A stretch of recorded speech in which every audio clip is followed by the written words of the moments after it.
Почитувани добро вечер, јас сум Александар Видиновски, вие гледате Само вистина, прва за оваа нова година и на мое големо задоволство со Љубомир Гајдов, надворешно политички коментатор. Имаме многу колеги, новинари, меѓутоа ретко кој можам да го наречам и пријател. Вие сте еден од тие, покрај тоа што за многу теми не се согласуваме, секогаш ми е чест да разговарам со вас, бидејќи сте човек кој што многу пати јам кажано, повеќе од половина век ги прати случувањата во светот и може повеќе да ни дадете на основа или контекст зошто имаме ваква денешна политичка реалност во светот и што е тоа или какви реперкусии може да има врз Македонија. Логично нова, би сакал да почнеме малце пошироко. Добро вечер. За ново години, благодарам на поканата. Така се договоривме уште пред нова година да почнеме вториот дел после нова година. Така, и убаво кога ќе си ги договорите, ќе се испочитуваат. Тоа е прашање на интегритет. Луѓе што тоа што го зборат да го прават, а овде ретко во Македонија има такви. А дали Трамп како една моќна политичка фигура, најмоќна во светот, кој што е во многу народско кажани игранки, е човек кој што своите закани или своите чекори ги издржува до крај, односно го испорачува тоа што ќе го вети? Тој е најмоќен во западниот дел на светот. Да не заборавиме дека има уште две суперсили. Едната е Русија, што е подобра од Америка во оружје, а другата е Кина, што е подобра од Америка во економија. Тоа е паниката кај Трамп, што сега е уплашен од БРИКС. Овие денови гледам на сите можни телевизии наши, никој не му текна да каже дека Трамп е упаничен од БРИКС. Бразил, Русија, Индија, Кина и Јужна Африка. Да не забораваме дека Индија станува исто голем играч. Значи сега против себе Трамп има Русија, Кина и Индија, што не е шала.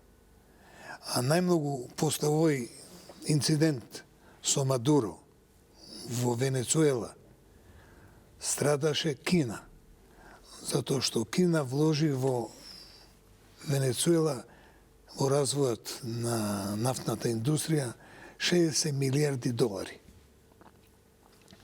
И тоа е всушност една одмазда на Трамп за она што Трамп, Путин па и Индија му прават дедоларизација.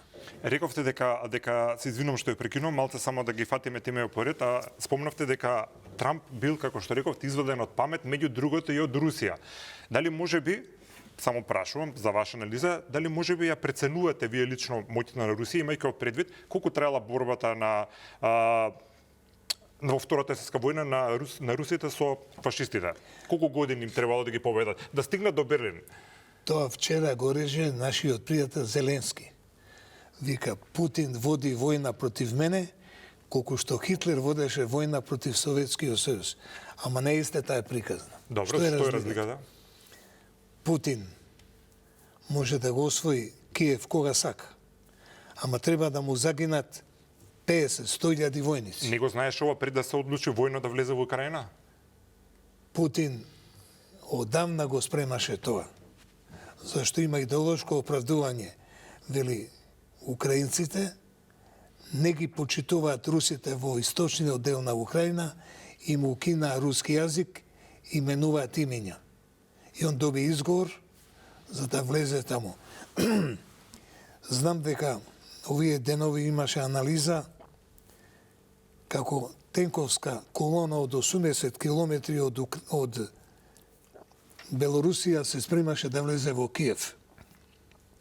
Ама тука требаше да има многу мртви руски војници. Затоа тој се определи да ја окупира источна Украина и да загуби 3 пати повеќе војници него што би изгубил ако удреше на Киев. Знаете колку има до сега загинато? Фантастични се бројките. Со војна во стотици и стотици илјади загинати руски војници. Во војна сите бројки се лажни, ама околу 500.000. Половина милион. А украинци и кутри загинале 3 пати повеќе. Видов една сателитска снимка поред Киев ископани нови гробни места за 650.000 војници. Добро. Иран, Гренланд, Венецуела, Украина ја спомнавме. Куба. Куба потенцијални и активни конфликти, кој од овие има потенцијална енергија да направи поголем регионален проблем. Бидејќи секој од оваа точка е невралгична и е споена со други држави и со различни односи. Каде е најопасна моментално според вас ситуацијата? Од притисок на Израел, ја мислам дека Трамп ќе го нападне Иран. Иако вчера му порача председателот на Собранието дека кога ќе ја нападне Персија и Иран, веднаш ќе ги испотепаат сите американски војници во тие блиски бази војни американски. Што е многу незгодно за Трамп. Тој како вели, нема ја boots on the ground, нема со чизми, со пешадија додам. Он ја знае приказната американска од небо ке бомбардира и ракети ке фрла. Ама овде да освои територија мора да пушти војска. А протестите што се случуваат тамо, дали колку самите луѓе, граѓаните на Иран имаат потенцијал, знаеме дека е тоа огромна земја, нели зборувавме пред емисијата. 90 милиони. Да, 90 милиона со неверојатна историја, едната од најстарите земји. Со Кина се две најстари истории. Да, колку има потенцијал, гледаме дека тамо бројот на луѓето кои што протестираат И гинат. е веќе до околу 1000 се ближи бројот. Сега колку е тоа, да речеме, нешто изворно, односно маката на луѓето, знаеме дека таму има инфлација, жените немаат апсолутно никакви права, се третираат помалку или повеќе како, се извинувам што ќе кажам. Фабрика за месо. Да, буквално, што е нешто незамисливо од 2026 година, меѓутоа тоа тамо функционира. Едноставно, ако на властите не им се допаѓаш, може некој да каже дека вие, господине Гајдов, сте кажале против тој, буквално да ве утепат. Мислам, со такви проблеми се соочуваат. Што им порача вчера? Хамини, лидерот, века тие што се бунтуваат против Бога, а тоа во Иран е смртна казна. Ама вие гајле немаат. Зошто се овие сега големи демонстрации? Поради санкциите на Америка и Европа против Иран, таму има страшна инфлација, 40-50%. И невидена сиромаштија. Народ има онаја елементарна потреба да се бунтува. Плюс доносиме дојдено од тој теократски режим. Значи, дојде Хомени на власт поради тоа што Риза Пахлави беше најголем диктатор во светот. А сега син му негов, Риза Пахлави Джуниор, или принцот Риза Пахлави, се нуди за спасител на Иран. Што голема иронија. Да, завршам. Најопасната работа за Иран е внатрешната експлозија. Меѓутоа, Иран има застрашувачка војна сила и полиција и мислам дека нападот, интервенцијата на Трамп на Иран нема да му биде машала.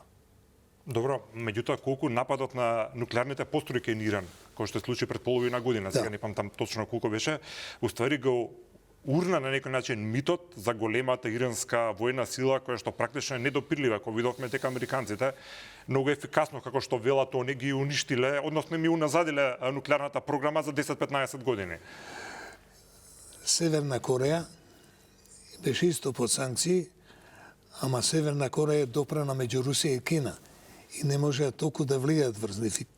Северна Кореја направи невидена војна индустрија, атомски ракети и затоа тие летаат веќе 10-15 илјади километри и може да погодат секоја точка во Америка. Затоа Трамп ја спушти топката. А мислам дека третото жариште големо е Гренланд. Ама ја мислам дека тоа ќе биде голема придобивка за Македонија.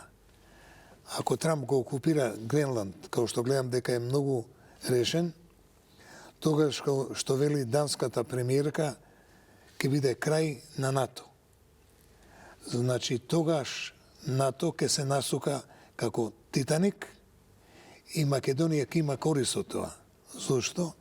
Оние 15% што Трамп ги наметна да ги плаќаме во буџетот на Пентагон нема да ги плаќаме, ќе ги даваме во образование. Добро, во поширок контекст да видиме случувањето околу Гренланд. Само уште амандман Ајде, имам. повеле, да. Нам не ни е потребен веќе НАТО, зашто имаме стратегиски договор со Америка. Па добавме тој пред да станеме членка на НАТО. Ама НАТО го форсираше Америка, не Македонија. Ние само имавме декларација. Ние само го сменивме името. Па некои велат големи пари паднале да го смениме името. Па призна премиерот Грчки на една конференција во Атина пред Заев да не брзавте, немаше да имате потреба да го смените името, ќе се влезете во НАТО. Меѓутоа, тоа на никој начин не го потврдува вашето тврдење наводно како што велите дека некој добил пари за тоа дека земал. Гледате, замени премиерот на Македонија. Во жива емисија на Алфа рече дека овие јунациве, премиерот и министерот, добиле 25 милиона евра. Добро, ќе продолжиме после со домашните теми. Колку историски има право Америка да го бара Гренланд? Тие велат дека за време на Втората светска војна Данска немала никакви капацитети да го штити територијалниот интегритет на Гренланд, дека тие тоа го правеле, заради тоа сега имаат тамо и војни бази. Колку е тоа некаков аргумент во меѓународната политика, зошто сакаат. Сега не знам што значи тоа да го земат, бидејќи веќе има тамо војно присуство, има договори подпишано каде што може да го зголема тоа војно присуство. Значи тие ако велат дека кинески и руски бродови ако се загрижени за својата национална безбедност како што вели Трамп, и тие треба тамо да бидат војно присутни, тие се и сега војно присутни и според сите валички договори може да го зголемат своето војно присуство. Дали е последната црта се тие минерали под стотици метри мраз закопани? Мислам дека Трамп со вториот мандат изгуби самокритичност. Тој ја прогласува Канада, најголемиот пријател за 51 држава. Тој не признава дека Гренланд е данска колонија или данска покрајина, а тоа што рековте дека кога Хитлер ја окупирал и Норвешка и Данска, тогаш Америка уште не беше во војна со Хитлер, Америка тамо прати војска и направија база. Меѓутоа, 45-та година, кога заврши Втората светска војна, американците рекоа Гренланд е дански. Во 1867 година, за околу 7,2 милиарди долари, Америка од Русија ја купува Аљаска. Сега сакат на За 7,5 милиони долари тогашни. Милиони или милиарди? Тогашни 7,5 милиони долари ја купи Аљаска од царска Русија. Во ред. Дали сега тие во историјата имат еден таков преседан да се купуваат територија што нив им мисли дека им е потребна, сега дали после 150 години или колку и да е, сакаат кога веќе светот е во една друга фаза, на истиот принцип, како што велат, сакаме да го купиме Гренланд. Колку сега тој предприемачки дух во меѓународните односи се уште може да функционира на таков начин. Америка ја купи големата своја држава Луизијана и од Франција, по Луи, Да. францускиот крал. Тексас го купи од Шпанија. Според тоа, таа купопродржба заврши. И Данска, и Гренланд експлицитно рекоа, Гренланд не е за продржба. А ако Трамп го окупира Гренланд, ќе биде крај на НАТО. И сега, дали реално може да имаме ситуација, сега збориме реално, бидејќи, Трамп многу често велел ќе ставиме царини на тоа и тоа, потоа се повлекувал, со кинезите имаше тргни, застани, обиди, значи, малце, не знам не колку сериозно, секако дека сериозно се сваќаат неговите пореки, меѓутоа до сега покажува способност нешто да каже дека ќе го направи, потоа да се повлече. Па да каже дека уште порадикално ќе го направи, па повторно да се повлече. Дали навистина можеме, дали е нормално да размислуваме дека може да се доведеме во ситуација кога неголемата земја членка на НАТО може да влезе во војна со територија која што е под контрола на друга членка на НАТО и да се активира членот, мислам, автоимуна болест која ќе има алијансата. Пред неколку години имаше конференција на НАТО во МНР. И тамо ги подсетив имаше генерали, адмирали, министри од НАТО. Цел ден говореа против Путин и против Русија. Им реков, зарем не знаете, пред 3 дена, кога заврши самитот на Г7 во Канада, там рече, остави го Г7, ја ќе правам Г3 со Русија и Кина. А пред тоа рече дека нема заради малата борбена црногорска нација да водам нуклеарна војна со Трамп, со Путин. Значи, не може да има нуклеарна војна меѓу Русија, Кина и Америка. Не може. Овие така наречени локални војни се можни, бидејќи гледам и експерти, дипломати, професори кажуваат нова студена војна. Тоа е невидена неукост. Студената војна не престана од Втората светска војна, кога заврши големата светска војна. Дали американската администрација според вас е докрај свесна дека со чекорите кои што се направија, да речеме можниот чекор со Гренланд, тоа што се случи со Мадуро, тоа што Путин го прави во Украина, дека практично придобивките за обезбедување таков светски мир после Втората светска војна и тие постулати кои што се направени на начин кои што се направени, зборуваме за Совет за безбедност, Обединетите нации и сите тие работи, кои што секогаш со мани функционирале, меѓутоа некако се одржувал светскиот мир. Дали со овие чекори може да се разнишат тие фундаменти на кои што почива условно кажано светскиот мир? Светскиот мир не постои. Постојат постојано локални војни. Светскиот мир се мисли нема војна меѓу големите. Тоа сака да го покажам. Меѓутоа, да не заборавиме, најефикасна и најпрофитабилна индустрија во свет е индустријата на смрт, војната индустрија. Таа работи постојано. Има најголеми профити. Зошто? Зашто има војна. Тие ги потикнуваат војните действија. Што е најстрашно, гинат луѓето на така наречени трети земји, што ништо немаат со судирите меѓу големите сили. И што е најважно, Америка, ова прашање што ми го оставите, не беше експлицитно кажано. Зошто?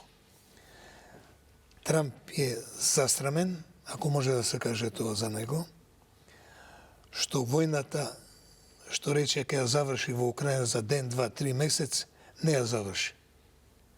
И сега сака да се реваншира, да го смени вниманието дома, со Мадуро се заканува да нападне Куба, а Куба ќе ја нападне зашто неговиот државен секретар. Мислите Куба е следна? Па може би, ама него тоа го подбуцнува, да не бидам груб, Марко Рубио, неговиот државен секретар, читат кој бегалец од Куба. А кубанците се собрани во Флорида. Многу се една голема држава што ја има голема поддршка, од која има голема поддршка Трамп. Вчера имав можност да слушам еден подкаст американски на едни познати американски политички аналитичари кои што разговара и кои што кажува дека практично сето ова што во моментов се прави е дека не е толку како идеја, збораме за Венецуела, за Гренланд, не е толку идеја на Трамп, туку идеја на моќни корпорации и други јаки лобисти, збориме за екстремно богати луѓе, кои што практично го прават целиот план, му го даваат Трамп на маса и му викаат, господине Трамп, и онака рейтингот ви паѓа, ајде ова да го направиме, ќе ви биде добро за вашиот рейтинг, а тие во позадина си прават милиарди и си прават позиција во наредните децении да прават милиарди. Ова е многу незгодно прашање, пошто си го кажавте одговорот. Тој е нивна констатација, сега коментар за тоа ваш. Што вели Трамп? Во Венецуела ќе вложат нашиве нафташи 100 милиарди долари. А зошто му се него цел и Венецуела и Иран? Тоа се две земји со најголема резерва на нафта во свет. Значи не е наивна работава. За сето тоа, за политиката се крие економија, литература, долари. Тоа може би најдобро се гледа во Венецуела. Па еве, што вика, ќе им земам 30 милиона барели нафта, тоа се 4 милиарди долара бакшиш. А ја ќе бидам шеф на продржбата на нафтата. Сите го критикува Путин, зборувам за меѓународната заедница, како може војно да интервенира и да сака да ги смени властите во Киев. Истото го направи сега и Трамп, меѓутоа таква осуда на таков начин нема. Сега Трамп тоа го направи со многу минимално жртви. Практично го направи, како што велат некој, методно показна вежба на Путин што требаше да направи доколку беа толку моќни русите и супериорни во Киев, да го смени Зеленски на начин да не страдаат стотици милиони луѓе практично.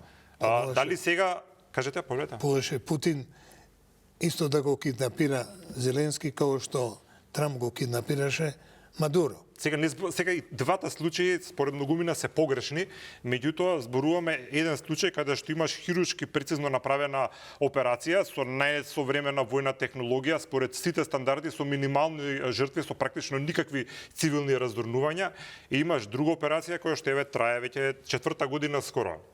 Ама ЦИА платила $50 милиона обкружувањето на Мадуро да биде неутрализирано.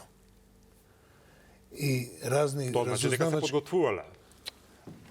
Повеќе од една година. И разни разузнавачки информации велат дека одбраната, телохранителите на Мадуро биле не само кубанците, што сите ги испотепаа. Туку имало руски специјалци, што волшебно исчезнале. Значи знаеле дека ќе дојде жестока, ако се вика, инвазија на американските специјалци. Дали сакате да ми кажете дека може би зад кулисите, дека американците со русите се консултирале или се договориле? Ако ништо му дале информација. Му дале информација. Меѓутоа, ја мислам дека има една тука можно сценарио дека Путин ќе го проколта Гренланд, зашто на Путин што му е важно? Да ја освои цела источна Украина, да го освои Одеса, за кого тврди руски град, и најважно што е од сето, да му ги симнат санкциите. Баш го брига него, да не бидам вулгарен, за Гренланд. Добро, споминавте приеска дека неуспехот на Трамп да на брз начин да воспостави мир во Украина, како што не уваше дека можеби е можно, сега го компензира со други некои работи кои што смета дека кај дел од американската јавност ќе добие поени. Меѓутоа, рейтингот на Трамп паѓа. Мислам, има повеќе податоци кои што ги гледав. Едната е на Галуп дека во декември забележа пад на само 36% доверба кај американците, што е многу ниско. Сакам да кажам дека колку и повеќе да притиска со вакви големи спектакуларни операции или најави да Гренланд дека ќе го земат така нешто, меѓутоа во Америка неговиот рейтинг упорно паѓа. На што се должи тоа? 2/3 од американците се против она што го направи со Мадуро. Еве, ако смеам да направам еден амандман, нашиве овде се фалат дека премиерот има 27% поддршка, а во Америка со 30-40% се смета дека е катастрофа. Тоа сакам да го споредиме. Колку што се ближат оние мидтерм избори што се нарекуваат во Америка, што доаѓаат во средина на претседателскиот мандат од прилика, како што ќе се доближуваат тие избори, условно кажано, и Трамп и неговата администрација ќе биде поагресивна во овие прашања. Трамп кажа неколку пати. Дали е тоа единствената карта на која што игра во моментот? Неколку пати кажа дека на следните избори, тие што се во полумандат, тој ќе биде импичуван, значи ќе го судат во парламентот на Америка, како што го судеа 2 пати неговиот побратим Бил Клинтон. Плюс тука и аферата Епштайн. Илјадници има фотографии компрометирачки за Трамп. Мисле дека тоа дополнително ќе му го наруши рейтингот? Му го наруши веќе. И многу републиканци беа да се објават, зашто Трамп беше против прво објавување. Ама кога лидерите, и не само лидерите во парламентот, во Конгресот, рекоа да се објави, иако многу беа затемнити, Тоа е застрашувачки што гледаме ние обичните луѓе. Добро, меѓутоа индикативно е тоа што податоците покажуваат дека оние неопределени гласачи кои што голем дел гласале сега за Трамп, едноставно го напуштаат. Веќе разочарани се, едноставно не е тоа ние што очекувавме, бидејќи велат дека како реално шоу се сведе политиката моментално. Тоа е секако нивен став и нивно Во објаснување. првиот мандат там рече ние сме луда нација, за оружје даваме за буџет 600 милиарди долари. Кога победи, кога го инаугурира на 20. јануари 2017, само 3 месеца потоа, тој буџетот го дигна за 25%. 750 милиарди. А лани од 1000 милиарди сега го дигна за милиарда и пол. Значи, 1500 милиарди. И не случајно своето Министерство за одбрана го нарече Министерство за војна. Значи има стратегија, ќе правам голема Америка со експанзија, со империализам. Го спомнав подкастот што го слушав вчера, односно некој го слушав, меѓу другото кажа дел од нив дека Трамп имал идеја наводно, пак ќе кажам според нив, да стане новиот прв модерен американски претседател кој што ќе зголеми територијата на Америка. Тој постојано се реферира на доктрината на Моро, бившиот американски министер за надворешни работи и председател Монро. Меѓутоа сега во Америка му се подбиваат и викаат таа доктрина Доналд Монро. Значи таа експансивна стратегија, што е Монрова доктрина? Америка нема да дозволи никој да се меша во западната хемисфера. Правеше војна со Мексико, лом правеше. Меѓутоа, они самите ја урнаат таа доктрина кога Америка 2 пати влезе во двете светски војни на другата страна. Да сублимираме, кој од сите овие кризни точки кои што сега направивме минеа анализи, според вас, навистина може да направи посериозен потрес кој чии последици ќе ги почувствуваме сите? Иран. Само Иран останува. Иран, а и мислам на Куба може да скрши глава, зашто тамо го чекаат руски ракети. Добро. Европската унија веќе како пообичај, многу ме жалува што ќе го кажам, некако млако настапува во овие големи глобални политички игри. Тоа што е забележително е што, да речеме, Германија, војната индустрија ја активираше поновно милиарди да дава 160 милиарди евра за оружје. Да почнуваат внатре во општеството да се прават и дебати, зборам за Германија, зошто ние после Втората светска војна не можеме да произведуваме нуклеарно оружје и со тоа да бидеме порамноправни кога ние имаме право тоа да го направиме. Значи почнува да се зборува Германија да стане нуклеарна сила. Ама тука влекуваат во стапица, зошто тогаш на Иран... Сега се под францускиот чадар. Не, зошто на Иран му забрануваат да прави нуклеарна индустрија, војна? Меѓутоа, кај е полентата? Премиерот на канцеларот на Германија е внук на Хитлеров војник во Русија. Има комплекс, фамилијен комплекс.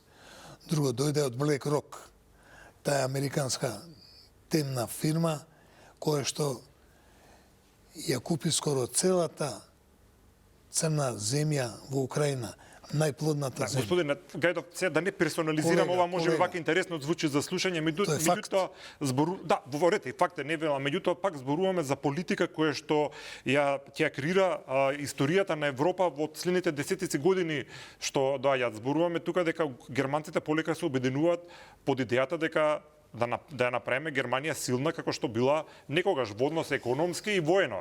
Германија е поделена како што беше поделена после Втора светска војна. Источна Германија е против политиката на централата. Таму онаја партија што е десничарска и е втора партија во Германија и на следните избори не е чудо и да победи. Зашто германците се незадоволни со овие две партии што се менуваа. И додека Европа, како што кажав, немаше некој заеднички или обединет став околу тоа што се случуваше пред се, да речеме, во Венецуела, нашето Министерство на надворешни работи беше меѓу првите кои што ја поздрави ваквата акција. Сега се работи за дипломатија која што ние претпоставуваме дека во иднина би ни донесло нешто добро за нас или за нешто друго. Сега го поставивте главното прашање што до сега никој не го поставил. Македонија е сега ко магарето на Буридан, познатиот логичар од Париз, кој има теорија на мотивација кога магарето умрело, не знаело од кој сено да јаде. Добро. Сега Македонија е исправена дали ќе биде со Европска Унија или со Трамп. Ако е со Трамп, не ни се пишува убаво за Европска Унија. Ако е со Европска Унија, сме настрадале од Трамп. Па нели вие тука велевте дека ние ќе влеземе во Европска Унија заради тоа што Америка тоа го сака, не дали сакаме ние или не. Ама се смени политиката. Америка сега баш ја грижи неа за Европа, а она гледа да се спријатели со Кина и Русија. Таму е проблемот на Америка. Тоа е поентата.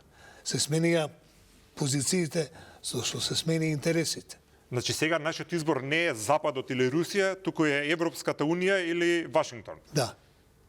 И баш да ги видам нашиве јунаци, што водат надворешна политика, што ќе одговорат.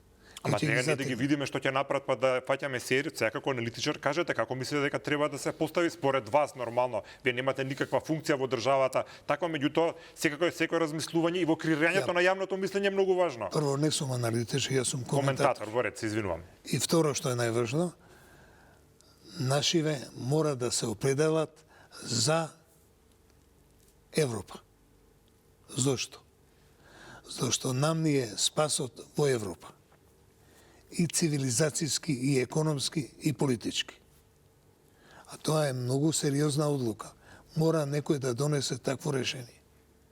А мислам овде ке нас, осем председателката, што гледам најсмела од сите, овие другиве се помали од маково зрно. Што треба уште да направиме за да покажеме дека сме свртени кон Европската Унија? Во денешните говори председателката говореше за двете незини кандидаткини за Советот судски на Македонија. Таа објасни што е филозофија на правна држава.